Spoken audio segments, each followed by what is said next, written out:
जय श्री कृष्ण दोस्तों, राधे राधे। आशा करती हूँ आप लोग स्वस्थ होंगे, मस्त होंगे, अपने अपने कामों में व्यस्त होंगे। तो अभी तक आप लोग सुन रहे थे सुमेधा और सुमंत की कहानी, जो कि स्त्री और पुरुष बन गए थे। तो आगे और कहानी ये सुनते हैं, उसका दूसरा भाग आप लोगों को मैं सुना रही हूँ। सुमंत की इन बातों को सुमेधा ने सच नहीं माना और वह बोला कि तुम दिल्लगी मत करो, आगे चलो और अपने यह स्त्री रूपी कपड़े को उतार कर फेंक दो, पुरुष के वस्त्र पहन लो। हमारी तुम्हारी यह बातें यहाँ यदि कोई सुन ले तो कोई क्या कहेगा, हमारी लोक लाज चली जाएगी। सुमेधा इस प्रकार के स्त्री रूपी सुमंत को समझा रहा था, परंतु उसे स्त्री का मेच्छा सता रही थी और वह काम की पीड़ा के कारण व्याकुल हो रहा था और वह काम पीड़ा असह्य हो जाने के कारण मूर्छित होकर गिर पड़ा। कुछ देर बाद जब सुमेधा के प्रयत्नों से उसकी मूर्छा दूर हुई, तब वह उठकर बैठा और स्त्री वाक्यों से विनय करते हुए सुमेधा से कहने लगा, प्राणनाथ मुझे अधीर मत करो, मेरे साथ काम कीड़ा करके मेरा काम जोर शांत करो।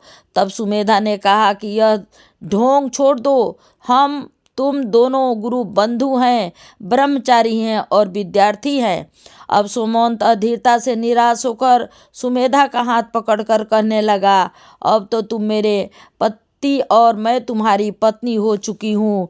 तो भी सुमेधा का विश्वास नहीं हुआ और वह बोला, हे सुमंत, हम तुम दोनों ने गुरु बंधु के रूप में कितने परिश्रम से विद्याभ्यास किया और एक ही आश्रम में रहे, क्या उसी का यह परिणाम मुझे दे रहे हो कि तुम मुझे कर्तव्य भ्रष्ट कर रहे हो। सुमेधा की इन बातों का स्त्री रूपी सुमंत पर कुछ भी प्रभाव नहीं होता। दोनों की युवावस्था और सुंदर शरीर, उस पर भी वन का एकांत स्थान जहाँ कोई भी नहीं हो सका, ये सब स्थिति अनुकूल थी। सुमंत की स्त्री रूपी कामवासना पूरी तरह प्रज्वलित हो उठी और उसने सुमेधा का हाथ पकड़कर उसे आगे बढ़ने से रोक दिया और उसके गले में बाहें डालकर व्यवस्था तथा निर्जलता से उसका चुम्बन लेने लगा। सुमेधा ने बलपूर्वक सुमंत को अपने शरीर से अलग किया और उसको क्रोध आया। वह सुमंत का हाथ पकड़कर खींचते हुए आगे बढ़ने लगा। उस घने वन में पूर्ण यौन स्त्री स्वयं अपनी अभिलाषा और आत्मा से अपना शरीर अर्पण कर रही है। तभी सुमेधा का मन डगमगाया नहीं, किसी भी प्रकार उसमें काम का इच्छा का उदय नहीं हुआ। इस प्रकार जैसे कोई सतीव्रती मनुष्य मार्ग से जा रहा हो और उसे अचानक रुपयों से भरा हुआ घड़ा मिल जावे तो वह उसे ग्रहण नहीं करता, आगे बढ़ जाता है। इसी प्रकार सुमेधा अपने दृढ़ और शांत मन से आगे बढ़ने लगा। जैसे इंद्रजीत पुरुष स्त्री और पुरुष में भेद नहीं मानते, जैसे ब्रह्म विद्यार्थी और शिष्य संसार को अपने ही गुरु जैसा मानता है, जैसे धर्मात्मा पुरुष दान देकर उसकी चर्चा किसी दूसरे से नहीं करते, जैसे विद्वान अपने से किसी को मूर्ख नहीं कहते, जैसे पारदर्शी व्यक्ति अपने ही जैसे सब संसार को मानते हैं, जैसे मुक्ति योगी संत पुरुष अपनी कीर्ति की इच्छा नहीं करते, जैसे विद्यार्थी अपनी विद्वता की चर्चा दूसरों से नहीं करता और अपनी विद्या का लगन में एकांतवास और विद्याध्ययन में ही अपने मन को लीन रखता है, जिससे अपने मन पर विजय प्राप्त कर ली है, जो सदा ही एक निष्ठ जीवन व्यतीत करता है। ऐसे मनुष्य में श्री शिव जी का अंश व्याप्त रहता है, यह निश्चय है। यह सुमेधा इसी प्रकार का महान इंद्रजीत और ब्रह्मचारी था। उसने ऐसे काम साधक और कामों उत्पादक वातावरण में भी अपने मन को विचलित नहीं होने दिया और सुमंत स्त्री से बोला, हम तुम दोनों विचार करके प्रतिपाद करेंगे। इस प्रकार समझाकर सुमंत को साथ लेकर सुमेधा अपने ग्राम के घर पर आया और सुमंत के पिता से कथा प्रारंभ से अंत तक सुमेधा ने कहकर सुनाई। अपने पुत्र की काया का यह परिवर्तन देख शाश्वत को बहुत क्रोध आया और वह तुरंत अपनी छाती पीटते हुए राजा के पास जाकर उपस्थित हुआ और क्रोधित होकर कई प्रकार से राजा को तिरस्कार करने लगा, उसका अनादर करने लगा। शाश्वत ने कहा, राजा, तेरी दुष्ट बुद्धि के कारण मेरा सर्वनाश हो गया। मैं अब तेरे ही द्वार पर अपने प्राण त्यागता हूँ। अरे अधर्मी, वेद और शास्त्र का ज्ञाता, सुशील ब्रह्मचारी, ऐसे मेरे एकमात्र पुत्र को तूने स्त्री का रूप लेने का विवश करके मेरा वंश का नाश कर दिया है। तूने अपने माथे पर ब्राह्मण के वंश का निर्वंश करने का कलंक लगा लिया है।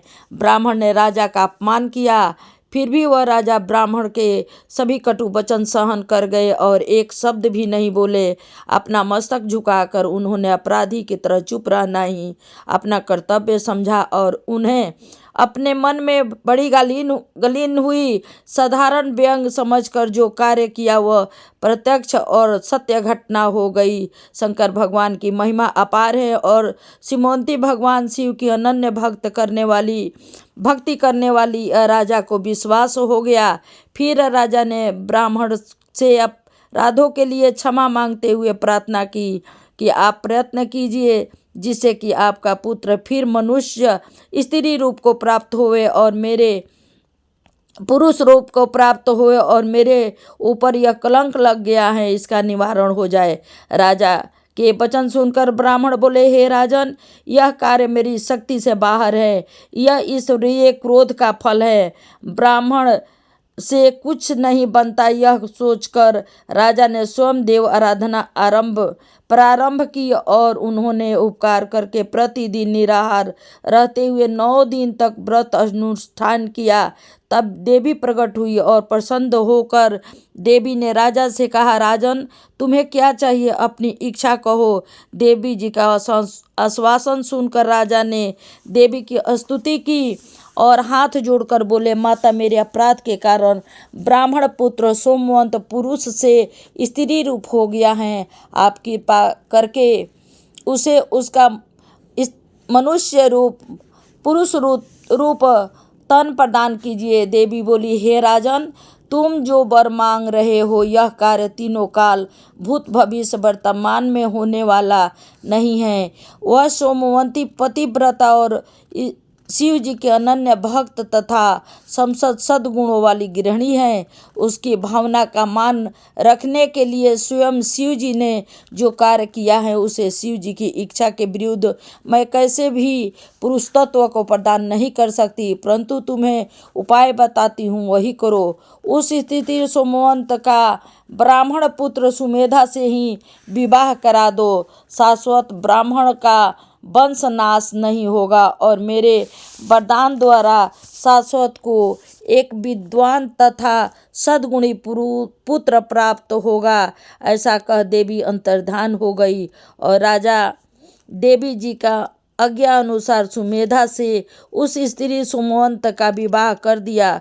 कुछ दिन के बाद शाश्वत को उत्तम संतान की प्राप्ति हुई। सीमावती के द्वारा की गई इच्छा को पार्वती देवी में भी नष्ट करने की शक्ति नहीं थी। श्री शिव जी के भक्ति और उनके भक्त की ऐसी अपार महिमा है। बोलो शंकर भगवान की जय, हर हर महादेव की जय। और कमेंट करके आप लोग बताइएगा कि ये कथा आप लोगों को कैसे लगी। अगर अच्छा लगी तो ये ऐसी कथा मैं ले आऊँगी आप लोगों को सुनने के लिए।